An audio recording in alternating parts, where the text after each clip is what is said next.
부활의 아침입니다. 주님께서 우리에게 은혜와 평강 내려주시기를 바랍니다. 오늘은 출애굽기 20장 12절입니다. 제5계명 부모를 공경하라 라는 제목으로 말씀 전하겠습니다. 세상이 점점 악해져 가고 있습니다. 선의 기준은 이제 무너져 가고 있고요. 개인의 자유가 극에 달해서 이제는 국가의 공권력으로도 통제가 잘 되지 않는 그런 상황에 이르는 것처럼 보입니다. 묻지마 흉기 난동은 하루가 멀다 하고 계속해서 일어나고 있고, 살인과 같은 끔찍한 범죄가 이제는 너무 익숙해져서 일상처럼 우리가 받아들이게 된 시대가 되었습니다. 이런 세상에서 어떻게 하면 다시 질서를 회복할 수가 있을까? 어떻게 하면 윤리의 그 기본 근간이 다시 회복이 될 수가 있을까? 도대체 어디에서 시작하면 좋을까? 우리들이 늘 궁금한데, 10계명의 오늘 제5계명이 이런 질문에 대한 기본적인 답을 줍니다. 내 부모를 공경하라, 이것이죠. 내 부모를 공경하라고 하는 것은 단순하게 자식들로 하여금 부모님에게 잘하라고 하는 그런 계명이 아닙니다. 이 계명은 이 사회의 모든 질서를 새롭게 하는 계명의 시작이 된다는 것을 우리는 알아야 합니다. 제5계명은 모든 인간관계, 모든 윤리의 초석입니다. 지난 4주간 우리가 하나님을 공경하라고 하는 계명들을 살펴봤습니다. 1계명부터 4계명이죠. 예배에 대한 4가지 하나님께서 우리에게 명령하신 것을 살펴봤어요. 1계명에서는 바른 예배의 대상, 오직 삼위일체 하나님이심을, 제2계명에서는 바른 예배의 방식을, 예수 그리스도의 형상을 통해서 하나님께 나아갈 수 있음을, 그리고 제3계명은 바른 예배의 자세에 대해서, 그분의 명예를 지키고 그분의 이름을 더럽히지 말라는 것에 대해서, 그리고 4번째 계명에서는 바른 예배의 시간, 매 순간이 예배이지만 주일은 하나님께서 우리를 창조하시고 구원하시고 안식 주신 날이므로 특별하게 일주일 가운데 하루를 구별하여 드려야 된다는 것을 우리가 함께 나누었습니다. 오늘날 그리스도인들은 이러한 4가지 계명, 하나님을 사랑하고 예배하는 일에 대해서는 열심을 내고 힘을 냅니다. 그런데 문제는 나머지 6계명, 사람을 사랑하는, 이웃을 사랑하는 계명에 대한 것입니다. 여러분, 죄는 자기중심성이라고 몇 번이나 말씀을 드렸죠. 하나님은 우리들에게 자기중심성을 탈피하라고 했습니다. 그래서 고개를 들어서 내가 아닌 하나님을 보라고 했고, 내 이웃들을 보라고 하셨습니다. 그래서 하나님께서 우리에게 주신 10계명이 크게 2가지죠. 하나님을 사랑하고 이웃을 사랑하라는 것이었습니다. 그런데 우리는 하나님을 사랑하는 것까지는 열심히 하는데 이웃 사랑까지는 잘 가지 않는 경향이 있습니다. 그리고 바로 다음으로 넘어가는 것은 나를 사랑하는 것입니다. 하나님 사랑, 이웃 사랑이 아니라 하나님 사랑, 또 나 사랑인 것이죠. 하나님 사랑의 모양을 갖춘 듯한데 이웃에게는 무관심하고 그저 자기 자신에게만 생각하는 것, 여기에서 사회의 문제, 사회의 혼동과 어그러짐이 시작이 되는 것이죠. 시작하면서 말씀을 드렸던 오늘날 비윤리적인 어떤 세상의 문제들, 바로 이렇게 시작이 되는 것입니다. 이웃을 사랑하지 않는 데서, 나만 생각하는 데서 시작되는 거예요. 우리는 그러므로 이웃사랑의 정신을 회복해야 합니다. 모든 인간관계 속에 하나님의 사랑을 집어넣어야 하는 것입니다. 인간관계의 가장 작은 단위는 가정이죠. 그리고 가정 안에도 3가지 관계가 있습니다. 일단은 부부의 관계가 있고, 부모와 자식의 관계가 있고, 또 자식을 한 명 더 낳으면 자식들 간의, 형제의 관계가 가정 안에는 있습니다. 3가지 관계가 있죠. 그 중에 가장 1차적인 관계가 무엇입니까? 부모와 자식 간의 관계가 1차적인 관계입니다. 우리들 가운데도 가만히 생각해 보시죠. 우리들 중에도 아직 결혼할 정년기가 됐지만 짝을 만나지 못한 사람이 있습니다. 그리고 혼자여서 형제가 없는 그런 사람들도 있습니다. 그러나 한 인간으로 태어난 이상 부모가 없는 사람은 없습니다. 부모와의 관계가 좋을 수도 있고 혹 나쁠 수도 있고, 부모님과의 관계가 길어서 지금까지 이어진 분도 있고, 아니면 그 관계가 짧고 이미 하나님 나라로 먼저 보내신 분도 계시겠지만, 부모님의 관계가 아예 없는 사람은 우리 가운데 아무도 없어요. 모든 인간관계의 기초가 되는 부모님과 자식의 관계에 대한 하나님의 명령, 이것이 바로 5계명인 것입니다. 오늘 12절에 말합니다. 내 부모를 공경하라. 솔로몬도 잠언에서 이렇게 말했습니다. 같이 봅니다. 시작. 내 아들아, 내 아버지의 훈계를 들으며 내 어미의 법을 떠나지 말라. 이는 내 머리에 아름다운 관이요 내 목에 금사슬이니라. 솔로몬이 사실 이 말씀 바로 앞에 모든 지혜의 근본이 여호와를 경외하는 것이라고 말을 했습니다. 여호와 하나님을 경외하는 것이 가장 중요한 것임을 언급한 후에 바로 언급하는 것이 바로 이렇게 부모님의 훈계에 순종하는 것이라고 솔로몬도 하나님과 그리고 부모님의 공경에 대한 것을 강조해서 말하고 있습니다. 이스라엘의 신앙교육에서 가장 기본적인 단위는 가정입니다. 그 가정 안에서 부모는 가르치는 사람으로 규정이 되고 자식들은 배움을 받아야 하는 존재들로 규정이 됩니다. 심지어 율법은 부모의 가르침을 거역하는 자녀들에 대해서 재판을 하고 그들에게 큰 형벌을 가하라고 가르쳐주고 있어요. 신명기 21장 18절 이하를 읽어드립니다. 사람에게 완악하고 패역한 아들이 있어서 그의 아버지의 말이나 그의 어머니 말을 순종하지 않고 부모가 징계해도 순종하지 아니하거든 그의 부모가 그를 끌고 성문에 이르러 그 성읍 장로들에게 나아가서 그 성읍 장로들에게 말하기를 우리의 이 자식은 완악하고 패역하여 우리 말 듣지 아니하고 방탕하며 술에 잠긴 자라 하면 그 성읍의 모든 사람들이 그를 돌로 쳐 죽일지니 이같이 내가 너희 중에서 악을 제하라. 그리하면 온 이스라엘이 듣고 두려워하리라. 부모님을 거역했다고 해서 그것에 대한 형벌이 뭡니까? 돌로 쳐 죽이라는 것입니다. 굉장히 엄중하게 불효에 대해서 대우하고 있는 것이에요. 출애굽기에도 똑같은 얘기가 나와 있습니다. 자기 아버지나 어머니를 치는 자는 반드시 죽일지니라. 자기 아버지나 어머니를 저주하는 자는 반드시 죽일지니라. 계속할까요? 잠언 30장 17절 아비를 조롱하며 어미를 순종하기를 싫어하는 자의 눈은 골짜기의 까마귀에게 쪼이고 독수리 새끼에게 먹히리라. 조금 과격하지요. 여러분, 이것은 과정법으로 기록한 것입니다. 부모를 공경하지 않으면 인간 이하의 존재라는 것을 저렇게 격하게 표현하고 있는 것입니다. 율법은 부모님을 공경하지 않는 이러한 죄악을 마치 전염병처럼 여기고 있습니다. 번진다는 거예요. 그래서 그것을 빨리 끊기 위해서 죽이라고 이야기를 하고 성에서 내쫓으라고 이야기하고 있는 것입니다. 오늘 우리에게 이 구약의 율법을 그대로 적용할 수는 없겠지만 이 구약의 모세의 율법 가운데 담긴 정신은 동일합니다. 우리는 힘을 다하여서 부모를 공경해야 하는 것입니다. 그렇다면 여기에서 아마 여러분 가운데도 질문을 하는 분이 계실 것입니다. 부모님의 말이라면 그러면 어떤 말이라도 무조건 절대적으로 순종해야 되는 것입니까? 여러분, 그렇지는 않습니다. 순종하되 주 안에서 순종해야 하는 것입니다. 만약에 부모님의 말이 하나님의 말씀에 위배되는 말이거나 사회 윤리나 도덕에 거슬리는 그런 어떤 범죄적인 일에 대한 거라면 거부해야 하는 것이 마땅합니다. 인간의 법이 있지만 인간의 법 위에 하나님의 법이 있기 때문에 그런 것이죠. 그렇다면 여러분, 우리가 왜 부모를 공경해야 하는 걸까요? 한 두 가지 정도 말씀을 드리려고 하는데, 첫 번째 이유는 뭐냐 하면 부모님은 하나님의 대리자이기 때문에 우리는 부모님을 공경해야 합니다. 일단 부모님은 우리를 낳아주셨죠. 우리를 창조하셨다는 말입니다. 창조주 하나님을 우리의 부모님이 대신하기 때문에 우리는 부모님을 공경해야 합니다. 부모는 그리고 자녀들을 교육하지요. 기르고 돌봐줍니다. 인도하시고 우리의 삶을 주관하시는 하나님을 대신하여서 우리의 삶을 도와주고 가르쳐주고 인도하시는 분이 우리의 부모님이기 때문에 하나님을 대신하는 대리자로서의 부모님을 우리는 공경해야 합니다. 자식들에게 부모는 최초의 선생님이 되는 것이죠. 거짓말하지 말고 정직해야 된다. 게으르지 말고 부지런해야 된다. 위험한 데는 가지 말아야 된다. 나쁜 친구와 사귀면 안 된다. 이렇게 사람답게 살아가야 할 가장 기초적인 것을 가르쳐주는 공간이 바로 가정입니다. 그래서 부모는 창조주가 되시고 인도자가 되시는 하나님의 대리자이기 때문에 우리는 부모님을 공경해야 하는 것입니다. 그리고 또 공경해야 하는 두 번째 이유는 뭐냐 하면 부모님의 삶의 무게 때문에 그렇습니다. 부모님을 공경하라 해서 이 공경하라고 하는 단어는 히브리어로 카베드라고 하는 단어인데 이것의 본래의 뜻은 무겁다라고 하는 뜻을 가지고 있습니다.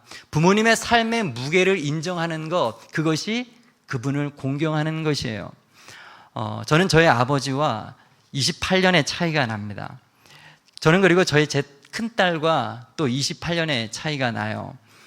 제가 가본 적이 없는 그 미지의 인생길을 아버지는 언제나 30년 앞서서 걸어가고 계신 것이죠. 여러분의 부모님들도 다 마찬가지시죠. 그러므로 우리는 그것 자체만으로도, 그분의 삶의 무게만으로도 그분을 공경을 해야 하는 것입니다. 문제는 오늘날 사람들이 그렇지 않다는 거예요. 부모님을 하나님처럼 여기지 아니하고 그분의 인생의 무게를, 하나님의 대리자로서의 우리의 부모님을 여기지 않는다는 겁니다. 부모님의 다른 것을 큰 가치로 여기고 부모님을 평가합니다. 예를 들어서 돈에 어떤 큰 무게를 두고 사람을 평가하는 사람은 부모님을 볼 때에도 돈으로 평가합니다. 존경의 여부가 부모님의 재산이에요. 부모가 돈이 많을 때는 존경하다가 부모가 돈이 없으면 짐으로 여깁니다. 어떤 사람은 부모님의 배움의 정도로 부모님을 판단합니다. 무시하죠. 아이, 엄마가 뭘 알아 하면서 함부로 대합니다. 자기가 좀 더 배웠다는 거죠. 누가 가르쳐 줬는데 그 배은망덕한 사람들이 아닐 수 없습니다. 사랑하는 여러분, 돈의 유무를 떠나서, 배움의 정도를 떠나서 우리의 부모님은 부모님이라고 하는 그 사실만으로도 존경받기에 합당한 것입니다. 설사 우리 부모님께서 나를 낳고 나를 버렸다 할지라도 나를 낳아주신 그 한 가지만으로도 값진 선물을 주신 것이에요. 부모를 공경할 줄 모르고 부모에게 좋은 자식이 되지 못하면서 이웃을 사랑한다고 말하는 것은 공허한 구호에 불과한 것입니다. 이 5계명을 지키는 자, 내 부모를 사랑하고 공경하는 자만이 이웃을 사랑할 수 있고 예수의 복음을 저 땅끝까지 전할 수 있는 그런 사람인 것입니다. 예수님께서 마지막 때의 징조를 이렇게 말씀하셨습니다. 장차 형제가 형제를, 아버지가 자식을 죽는데 내주며 자식들이 부모를 대적하여 죽게 하리라. 종말의 징조 가운데 하나가 자식들이 부모님에 대하여서 함부로 대한다는 것입니다. 부모와 자식 간의 관계가 파괴된다는 얘기예요. 부모와 자식 간의 관계는 여러분 그저 한 가정의 개인의 문제가 아니라 사회적 관계가 무너지는 일이라는 것을 우리는 잊지 말아야 합니다. 사회의 기반을 흔드는 일인 거예요. 사도 바울도 말세에 대해서 말을 할 때 물질주의가 가득한 세상이 될 것이고 개인주의가 가득한 세상이 될 것이고 쾌락주의로 만연한 세상이 될 것이라고 이야기하면서 그 가운데 하나가, 말세의 특징 가운데 하나가 부모를 거역하는 것이라고 이야기를 합니다. 디모데후서 3장 1절이야. 너는 알라, 말세에 고통하는 때가 이르러 사람들이 자기를 사랑하며 돈을 사랑하며 자랑하며 교만하며 비방하며 부모를 거역하며 감사하지 아니하며 거룩하지 아니하며 무정하며 원통함을 풀지 아니하며 모함하며 절제하지 못하며 사나우며 선한 것을 좋아하지 아니하며 배신하며 조급하며 자만하며 쾌락사랑하기를 하나님 사랑하는 것보다 더하며 경건의 모양은 있으나 경건의 능력을 부인하니 이 같은 자들에게서 내가 돌아서라. 마지막 때 모두가 다 이기주의로 살아가고 눈에 보이는 물질 만능주의 그리고 쾌락주의로 살아갈 때 그 특징 가운데 하나, 부모님을 공경하지 않는 그런 현상들이 나타날 거라는 것입니다. 종교 생활의 겉모습은 있고 능력은 없다. 하나님을 예배하는 것 같은데 이웃사랑이 없는 그런 인생, 부모 공경에 대해서는 조금도 생각하지 않는 인생. 오늘 우리의 모습을 사도 바울은 이미 2000년 전에 내다보고 예언을 하였던 것입니다. 사랑하는 여러분, 부모님을 공경하시기를 바랍니다. 부모님을 공경하는 것은 단순히 자식이 부모님에게 잘하는 것 이상 이 사회의 질서를 회복하는 일이 되는 것입니다. 그렇다면 이제 5계명의 범위에 대해서 좀 생각해 보고자 합니다. 성경에서 부모라고 말할 때에는 그 범위가 굉장히 넓습니다. 단순히 육신의 부모가 부모일 것은 아니에요. 웨스트민스터 대요리 문답인데 124번입니다. 제5계명의 부모는 누구를 뜻하는가? 5계명의 부모는 혈육의 부모뿐 아니라 연령과 은사에 있어서 모든 윗사람과 특별히 하나님의 규례에 의하여 가정, 교회, 국가를 막론하고 우리 위에 권위 자리에 있는 자들을 뜻한다라고 규정하고 있습니다. 여러분, 그렇습니다. 5계명의 부모라고 하는 것은 우리 위에 있는 모든 권위자들을 말하고 있는 것입니다. 국가의 위정자들도 부모님의 연장선상에 있는 사람들입니다. 국민은 그러므로 국가의 통치자들에게 순복해야 합니다. 또한 교회의 지도자들도 마찬가지입니다. 부모의 연장선에 있기 때문에 교인은 교회 지도자들에게 순종해야 합니다. 히브리서 13장 17절입니다. 너희를 인도하는 자들에게 순복하고 복종하라. 그들은 너희 영혼을 위하여 경성하기를 자신들이 청산할 자인 것 같이 하느니라. 그들로 하여금 즐거움으로 이것을 하게 하고 근심으로 하게 하지 말라. 그렇지 않으면 너희에게 유익이 없느니라. 교회 지도자들에게 순복해야 하는 이유, 그들이 성도들을 위하여서 마치 성도들의 구원이 나에게 달려있는 것 같이 여기는 마음으로 그들을 위해 애쓰기 때문이다 라고 기도하는 것이죠. 그렇습니다. 우리는 이 땅의 모든 권위자를 대할 때 부모를 대하듯이, 아버지 하나님께 대하듯이 대해야 하는 것입니다. 왜냐하면 하나님께서 그들에게 그러한 지위를 맡기셨기 때문에 그런 것입니다. 그리고 여러분이 기억해야 될 것은 뭐냐 하면, 우리가 곧 그러한 위치에 올라간다는 것을 잊지 말아야 합니다. 우리는 곧 아버지가 되고 어머니가 되고 교회의 지도자가 됩니다. 누군가에게 윗사람이 되고 어른이 되고 존경받는 사람이 곧 된다는 것을 잊지 말아야 합니다. 윗사람에 대한 존경의 마음 없이는 이 사회가 제대로 지탱되지 못합니다. 그렇다면 또 의문이 생길 수 있죠. 그렇다면 우리들의 모든 윗사람에게 순복하고 절대적으로 복종해야 되는 것입니까? 아닙니다. 이것도 주 안에서 순복해야 합니다. 앞에서 부모님의 권한에 대해서 말씀드린 것처럼 그들도 절대적인 권한을 갖는 것은 아닙니다. 오직 절대 주권을 가지신 분은 여호와 하나님 한 분이십니다. 국가 지도자와 혹은 교회 지도자가 하나님의 가르쳐 주신 범위를 벗어나서 무언가 헛된 것을 요청하고 강요한다면 그것을 우리는 거절해야 합니다. 국가가 무소불위의 권한을 가지고 교회와 가정의 영역을 침범해서는 안 되는 것이고, 교회 역시도 국가의 권한에 대해서 함부로 간섭해서는 안 되는 것이에요. 유대 종교 지도자들이 베드로와 다른 사도들에게 예수 복음을 전하지 말라고, 설교하지 말라고 강제한 적이 있었습니다. 사도행전 5장이지요. 대제사장이 물어 이르되 우리가 이 이름으로 사람을 가르치지 말라고 엄금하였으되 내가 예수의 이름으로 설교하지 말라고 몇 번이나 얘기했느냐? 하지 말라 이거예요. 하지만 맨 마지막 줄 보십시오. 뭐라고 말합니까? 이르되 사람보다 하나님께 순종하는 것이 마땅하니라. 아멘. 베드로는 당시 종교 지도자인 제사장의 명령에도 거절했어요. 하나님의 뜻에 맞지 않았기 때문에 그런 것입니다. 바벨론의 포로로 잡혀갔던 다니엘과 그 친구도 마찬가지지요. 느부갓네살이 신상을 만들고 그 앞에 엎드려 절하라고 했을 때 그들은 사자굴에 들어가고 풀무불에 들어감을 알았음에도 불구하고 거절했습니다. 하나님의 법에 순종하는 것이 사람 법에 순종하는 것보다 우선이라는 것을 그들은 알았기 때문에 그런 것이죠. 제5계명을 언급할 때 반드시 언급해야 될 것이 있는데 바로 이것입니다. 제5계명은 단지 아랫사람의 의무만을 이야기하는 것이 아니라 윗사람의 아랫사람에 대한 의무도 포함하는 계명입니다. 그러므로 부모도 자녀들에 대한 바른 행동을 해야 합니다. 공경을 받을 수 있도록, 존경을 받을 수 있도록 의무와 책임을 다해야 합니다. 교회 지도자들도 마찬가지입니다. 교인들에게 존경과 사랑을 받을 수 있도록 성실하게 목회하고 온전하게 서 있어야 해요. 국가 지도자들도 마찬가지예요. 어떻게 하면 국민의 마음을 편안케 할 수 있을까? 그 마음을 얻도록 의무와 책임을 다해야 하는 것입니다. 직장의 상사들도 마찬가지죠. 부하 직원들의 마음을 살 수 있도록 언제나 선함으로 인정받을 만한 행동을 해야 되는 것이에요. 이러한 모든 계명, 윗사람의 아랫사람들을 향한 계명도 다 이 5번째 계명에 들어가고 있습니다. 그러므로 이 5번째 5계명은 상하 의무를 다할 것을 요청을 하는 거예요.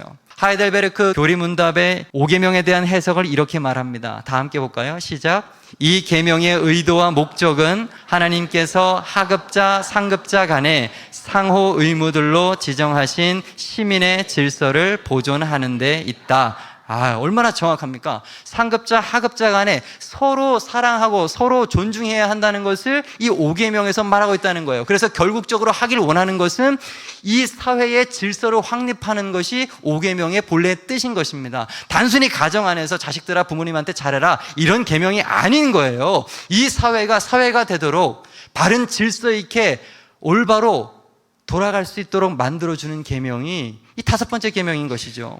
웨스트민스터 대교리 문답 126번에 또 이렇게 이야기합니다. 제5계명의 일반적인 범위는 무엇인가? 아랫사람, 윗사람 혹은 동등자들로서 상호관계에 있어서 우리가 서로 지고 있는 의무를 행하는 것이다. 서로 지고 있는 의무를 행하는 것이 5계명이라는 것입니다. 5계명 가지고 자식들에게만 뭐라고 하면 그것은 잘못된 해석이에요. 사도 바울이 에베소에 보내는 편지에서도 뭐라고 이야기합니까? 자녀들아, 주 안에서 너희 부모에게 순종해라. 이것이 옳다. 아버지와 어머니를 공경해라. 이것이 약속 있는 첫 계명이라고 이야기를 했습니다. 하지만 그것으로 그치지 않았어요. 하반절에 보세요. 또 아비들아, 아버지에게도 요청을 합니다. 너희 자녀를 노엽게 하지 말고 오직 주의 교훈과 훈계로 양육하라라고 하면서 부모님의 책임도 이야기하고 있습니다. 사실 여러분, 성경에서 자녀들을 향해서 부모님을 공경하라고 하는 말씀은 성경에 3번밖에 기록되어 있지 않아요. 나머지는 다 부모님의 책임에 대한 이야기입니다. 성경에서 자식이 먼저 있었던 게 아니라 부모가 먼저 있었어요. 성경의 원리는 큰 자가 작은 자를 섬기는 거죠. 가정에서도 마찬가지입니다. 크고 힘 있는 아버지와 어머니가 먼저 자식들에게 올바른 본을 보여야 하고 사랑을 먼저 주어야 합니다. 그러면 결과적으로 부모 공경이 당연한 몫으로 따라오게 되는 것이죠. 부모가 자신의 몫을 감당하지 않으면서 자식들에게 5계명을 지키라고 말한다면 그것은 하나님의 본래의 의미가 아니에요. 좋은 자식은 좋은 부모가 만드는 거예요. 좋은 자식은 절대로 저절로 생겨나는 것이 아닙니다. 요즘도 자식들에게 비싼 과외 시키고 좋은 학교 보내고 좋은 직장 보내고 출세시키면 좋은 부모라고 생각하는 이들이 있는 것 같습니다. 이제는 그것이 아닌 것 알 때 되지 않았습니까? 자식이 출세하면 뭐합니까? 그 다음이 문제 아닙니까? 그 자식이 부모를 홀대하는 거 아니에요? 부모님은 무엇보다도 자녀들이 믿음 안에서 바로 설 수 있도록 양육해 주어야 합니다. 그렇게 할 때 자녀들은 부모님의 권위를 평생 동안 인정하고 사랑하고 감사함으로 부모님을 섬길 수가 있는 것입니다. 직장에 대해서도 사도 바울이 이어서 이야기를 했어요. 종들아, 두려워하고 떨며 성실한 마음으로 육체의 상전에게 순종하기를 그리스도께 하듯 하라. 상전들아, 너희도 그에게 이와 같이 하고 위협을 그치라. 이는 그들과 너희 상전이 하늘에 계시고 그에게는 사람을 외모로 취하는 일이 없는 줄 너희가 알미라. 아랫사람은 윗사람을 존중하고 성실하게 대해주어야 하고, 윗사람 역시 아랫사람을 보살피고 의무를 다하라는 거예요. 사랑하고 돌보라는 이야기입니다. 5계명 그런 겁니다. 상호 의무를 이야기하는 것이지 일방적인 계명이 절대로 아니에요. 여러분, 이 세상 공동체는 적절한 권유와 자유가 늘 필요합니다. 권위와 자유에 대해서 좀 말씀을 드리고 싶어요. 아랫사람은 윗사람의 권위를 인정해 주어야 하고 윗사람은 아랫사람에게 자유를 주어야 합니다. 근데 사람들이 이거를 착각해요. 권위가 아닌 권위주의를 가지려고 하고 자유가 아닌 방종을 가지려고 할 때 이러한 관계는 어그러지게 됩니다. 문제는 윗사람이 권위가 아닌 권위주의로 아랫사람을 대하는 것이 문제고, 아랫사람도 자유가 아닌 방종으로 치달을 때 그 공동체가 무너지는 거예요. 가정에서도 부모가 권위를 가져야 하는데 권위주의를 가져가지고 함부로 독재하듯이 자녀들을 내 마음대로 이리하고 저리하고 하려고 하면 그게 문제가 되는 것이고, 자녀들은 또 그것에 반해가지고 튕겨져 나가는 것이죠. 자유가 아닌 방종으로 튕겨져 나가면 그 집이 무너지는 것입니다. 교회도 마찬가지예요. 목사에게는 하나님께서 부여하신 권위가 있어야 하고 성도들에게는 성령님이 주시는 자유가 있어야 합니다. 근데 목회자가 하나님이 주신 권위를 착각하고 권위주의로서 독재하며 교회를 자신의 마음대로 좌지우지하려고 할 때 그 교회는 잘못되는 것이고, 성도들도 하나님이 주신 그 자유를 방종으로 생각하고 자기 마음대로 생각하고 자신의 주장을 끝까지 내세우기 시작하면 그 교회 또한 깨지기 시작하는 것입니다. 이 사회는 그러므로 언제나 어디든지 권위와 자유가 적절하게 균형을 이루어야 합니다. 여러분, 제 5계명은 단순히 자식이 부모님께 순종해야 한다는 그런 계명이 아니에요. 5계명은 하나님께서 만드신 이 아름다운 세상 질서를 예수님이 오실 때까지 잘 유지하고 보존하라고 하는데 목적이 있는 계명인 것입니다. 권위와 자유로, 하나님이 주시는 권위와 적절한 자유로 이 세상을 주님 오시는 그날까지 아름답게 만들어 가라는 거예요. 우리의 교회가 그리 되기를 바랍니다. 여러분의 가정이 그리 되기를 바랍니다. 여러분의 사업체가 그렇게 되기를 바랍니다. 주 뜻대로 모든 공동체가 질서로 서 있는 것이 하나님께서 5계명을 통해 우리에게 요청하시는 거예요. 이 5계명의 원리가 깨어지는 조직과 공동체는 다 사라져버리고 맙니다. 왜냐하면 혼란과 혼동과 무질서로 그것은 가득해질 것이기 때문입니다. 가정이든 국가든 교회든 바른 권위와 자유로 하나님의 나라가 그 안에 이루어지기를 주님의 이름으로 축복합니다. 말씀 정리하겠습니다. 제5계명 부모를 공경하라. 첫째, 제5계명은 모든 인간관계, 모든 윤리의 초석이 됩니다. 둘째, 우리는 힘을 다하여서 부모님을 공경해야 합니다. 그 이유는 첫째, 부모님은 하나님의 대리자이기 때문에 그렇습니다. 부모님이 우리를 창조해 주셨고 우리를 인도해 주셨기 때문에 그래요. 둘째는 부모님의 삶의 무게 때문입니다. 나보다 수십 년 먼저 앞을 살아갔다는 것만으로 그분은 존경받기에 합당합니다. 셋째, 제5계명의 부모는 우리 위에 있는 모든 권위자들을 포함하는 말입니다. 여러분 위에 있는 권위자를 공경하십시오. 하나님의 명령입니다. 넷째, 제5계명은 윗사람의 의무도 포함하는 말입니다. 일방적인 말이 아니에요. 상하 의무가 있다는 것. 마지막으로 다섯 번째, 5계명은 바른 권위와 자유로 이 세상을 끝날까지 유지시켜 줍니다. 5계명을 잊어버리면 사랑이 시작되지 못함으로 이 세상 질서는 이루어지지 않고 무법이 되는 것입니다. 5계명을 지키는 복된 우리 새생명 베다니의 모든 성도 될 수 있기를 주님의 이름으로 축복합니다. 기도하겠습니다.